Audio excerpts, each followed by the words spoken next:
ನಮಸ್ಕಾರ ರೈತ ಬಂಧುಗಳೇ, ನಿಮ್ಮ ಹೊಲದಲ್ಲಿ ಹುಳ ಬಂದಿದ್ದಾವೆ ಅಥವಾ ರೋಗ ಬಂದಿದೆ ಅಂತ ಹೇಳ್ಬಿಟ್ಟು ಅಂಗಡಿಗೆ ಹೋಗ್ಬಿಟ್ಟು ಔಷಧಿನ ತಗೊಂಡ್ಬರ್ತೀರಾ.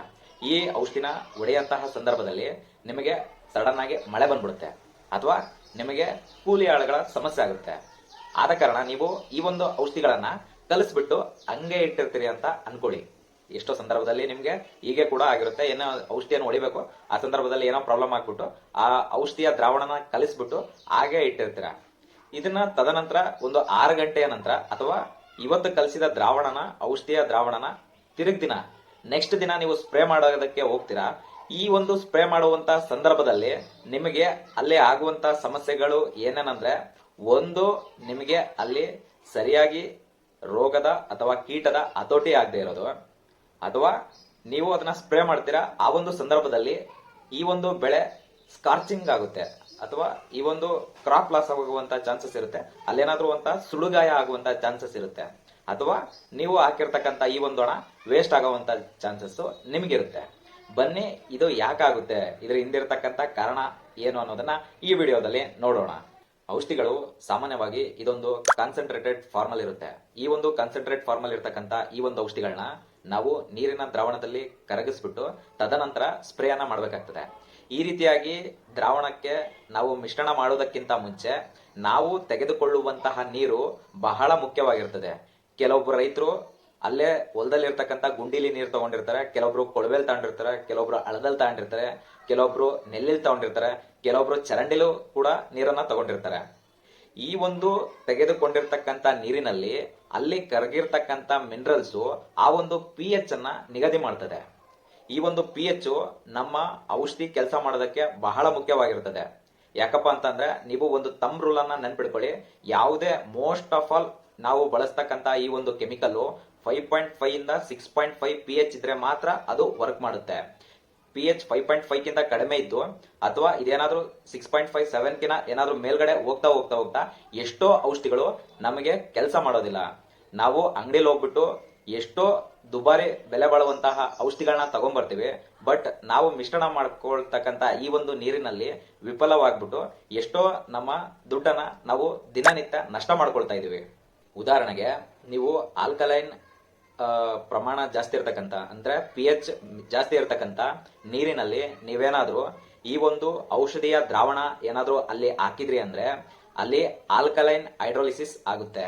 ಈ ರೀತಿಯಾಗಿ ಆಲ್ಕಲೈನ್ ಹೈಡ್ರೋಲಿಸಿಸ್ ಆದ ಕಾರಣ ಈ ಒಂದು ಕೆಮಿಕಲ್ ಅಲ್ಲಿ ಇರ್ತಕ್ಕಂಥ ಈ ಒಂದು ಆಕ್ಟಿವ್ ಇಂಗ್ರೀಡಿಯೆಂಟ್ ಏನಿರುತ್ತೆ ಅದು ಇನ್ಆಕ್ಟಿವ್ ಫಾರ್ಮ್ ಆಗಿ ಕನ್ವರ್ಟ್ ಆಗುತ್ತೆ ಅಥವಾ ನಾನ್ ಟಾಕ್ಸಿಕ್ ಆಗಿ ಅದು ಕನ್ವರ್ಟ್ ಆಗುತ್ತೆ. ಈ ರೀತಿಯಾಗಿ ನಾನ್ ಟಾಕ್ಸಿಕ್ ಆಗಿ ಕನ್ವರ್ಟ್ ಆದಂತಹ ಈ ಒಂದು ಮಾಲಿಕ್ಯೂಲ್ ನಾವು ಸ್ಪ್ರೇ ಮಾಡಿದಂತಹ ಈ ಒಂದು ಸಸ್ಯದ ಮೇಲೆ ಅದು ಕೆಲಸವನ್ನ ನಿರ್ವಹಿಸೋದಿಲ್ಲ. ನೀವು ಸಸ್ಯದ ಯಾವುದೇ ಒಂದು ಮೇಲ್ಬೈ ಭಾಗನ ಒಂದು ನೋಡಿ, ಅದರಲ್ಲಿ ಮೇಲ್ಗಡೆ ಒಂದು ವ್ಯಾಕ್ಸ್ ಲೇಯರಿಂಗ್ ಇರುತ್ತೆ. ಈ ಒಂದು ಕ್ಯೂಟಿಕಲ್ ಅಲ್ಲಿ ಕೊಬ್ಬಿನ ಒಂದು ಪದರ ಇರುತ್ತೆ. ಇದಕ್ಕೆ ನಾವು ಸ್ಪ್ರೇ ಮಾಡ್ತಕ್ಕಂತ ಈ ಒಂದು ದ್ರಾವಣ ಲೈಪೋಫಿಲಿಕ್ ಫ್ಯಾಟ್ ಲವಿಂಗ್ ಇದ್ರೆ ಮಾತ್ರ ಈ ಒಂದು ದ್ರಾವಣನ ಈ ಒಂದು ಸಸ್ಯ ಹೀರ್ಕೊಳ್ಳುತ್ತೆ.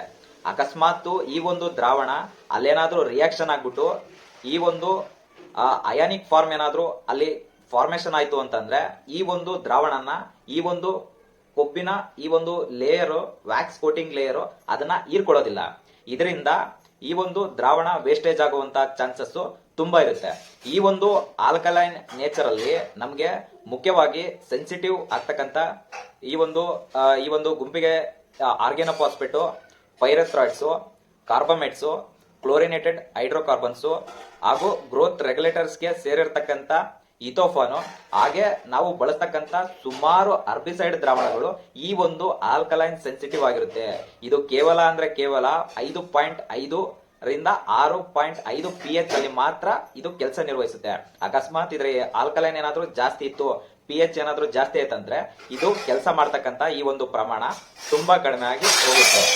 ಕಾಪರ್ ಗುಂಪಿಗೆ ಸೇರಿರ್ತಕ್ಕಂಥ ಶಿಲೀಂಧ್ರನಾಶಕಗಳಾದ copper sulphate, copper hydroxide, copper sulphate liquid, ಹಾಗೆ ಫಾಸ್ಫರಿಕ್ ಆಸಿಡ್, ಹಾಗೆ ಆಸಿಡ್ ಗುಂಪಿಗೆ ಸೇರಿರ್ತಕ್ಕಂಥ ಶಿಲೀಂಧ್ರನಾಶಕಗಳು ಹಾಗೂ ಕೀಟನಾಶಕಗಳು ನಾವೇನಾದ್ರೂ ಬಳಸ್ತಕ್ಕಂಥ ನೀರನ್ನ pH ಏನಾದ್ರೂ ಕಡಿಮೆ ಇತ್ತಂದ್ರೆ ಈ ಒಂದು ಔಷಧಿಗಳು ಈ ಒಂದು pH ಅಲ್ಲಿ ಚೆನ್ನಾಗಿ ಬೆಳೆದ್ಬಿಟ್ಟು ನಾವು ಸ್ಪ್ರೇ ಮಾಡಿರ್ತಕ್ಕಂಥ ಬೆಳೆ ಮೇಲೆ ಸ್ಕಾರ್ಚಿಂಗ್ ಬರ್ತಕ್ಕಂಥ ಚಾನ್ಸಸ್ ತುಂಬಾ ಇರುತ್ತೆ. ಯಾಕಂತಂದ್ರೆ ಈ ಒಂದು ಗುಂಪಿಗೆ ಸೇರಿರ್ತಕ್ಕಂಥ ಕೀಟನಾಶಕಗಳು ಹಾಗೂ ಶಿಲೀಂಧ್ರನಾಶಕಗಳು ಕಡಿಮೆ pH ಅಲ್ಲಿ ಫೈಟೋಟಾಕ್ಸಿಕ್ ಆಗಿ ನಮ್ಮ ಬೆಳೆಗಳನ್ನ ನಾಶ ಮಾಡುತ್ತೆ. ಕ್ಲೋರೋಥೆಲನಿಲ್ ಹಾಗೂ ಮೈಕ್ಲೋಬಿಟಾನಿಲ್ ನೀವು ವೈಡ್ ರೇಂಜ್ pH ಇದ್ರು ಅದು ಯಾವುದೇ ಎಫೆಕ್ಟ್ ಅನ್ನ ತೋರಿಸೋದಿಲ್ಲ.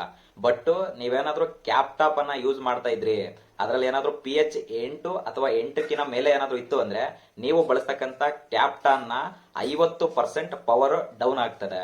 ಅದೇ ರೀತಿ ಎಷ್ಟೋ ಜನ ಗ್ಲೈಪೋಸೆಟ್ ಕೆಲಸ ಮಾಡ್ತಾ ಇಲ್ಲ, ಗ್ಲೂಕೋಸಿನೇಟ್ ಅಮೋನಿಯಂ ಕೆಲಸ ಮಾಡ್ತಾ ಇಲ್ಲ, ಎಷ್ಟೋ ಕಳೆನಾಶಕಗಳ ಕೆಲಸ ಮಾಡ್ತಾ ಇಲ್ಲ ಅಂತ ಹೇಳ್ಬಿಟ್ಟು ತುಂಬಾ ಜನ ಕಂಪ್ಲೇಂಟ್ ಮಾಡ್ತಾ ಇದ್ರಿ.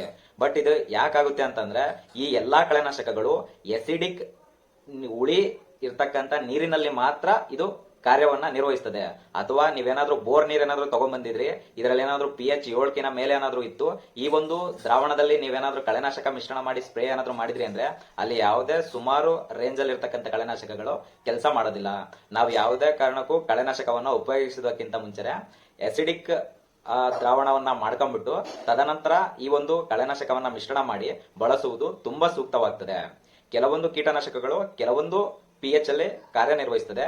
ಈ ಒಂದು ಟೇಬಲ್ ಅನ್ನ ನೋಡಿ. ನಾವು ಬಳಸ್ತಕ್ಕಂಥ ಕಾಮನ್ ಫಂಗಿಸೈಡ್ ಇನ್ಸೆಕ್ಟಿಸೈಡ್ ಅಲ್ಲಿ ನೋಡೋದಾದ್ರೆ ಅಜಾಕ್ಸಿಸ್ಟ್ರೋಬಿನ್ ಆಪ್ಟಿಮಮ್ pH 6 ಬೇಕು.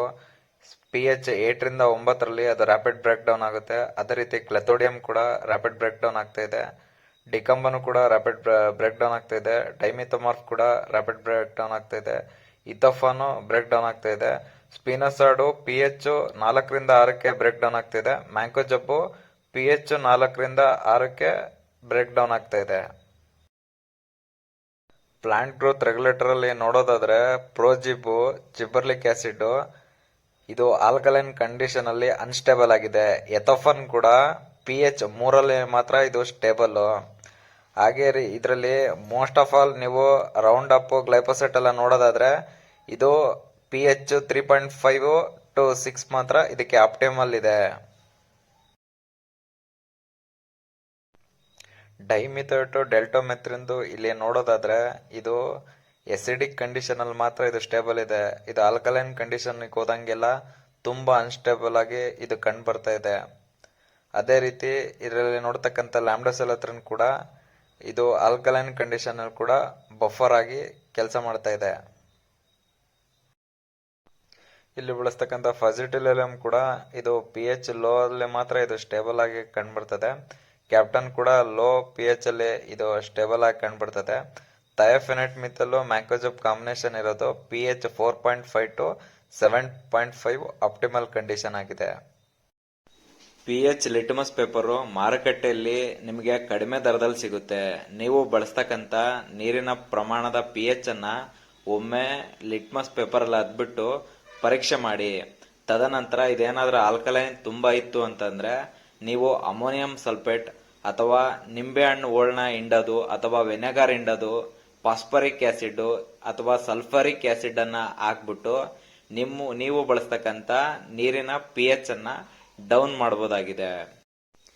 ಇದರಿಂದ ನೀವು ಸಮಯದ ಹಾಗೂ ಹಣದ ನಿರ್ವಹಣೆಯನ್ನ ಮಾಡಬಹುದಾಗಿದೆ. ದಯವಿಟ್ಟು ಎಲ್ಲ ರೈತರು ನೀವು ಇನ್ಮೇಲೇನಾದ್ರೂ ಮಣ್ಣನ್ನ ನೀರನ್ನ ನೆಕ್ಸ್ಟ್ ಬಳಸ್ತೀರಿ ಅಂತಂದ್ರೆ ಕಡ್ಡಾಯವಾಗಿ pH ಅನ್ನ ಟೆಸ್ಟ್ ಮಾಡಿಬಿಟ್ಟು ಈ ಒಂದು ನೀರನ್ನ ಬಳಸ್ಕೊಳ್ಳಿ.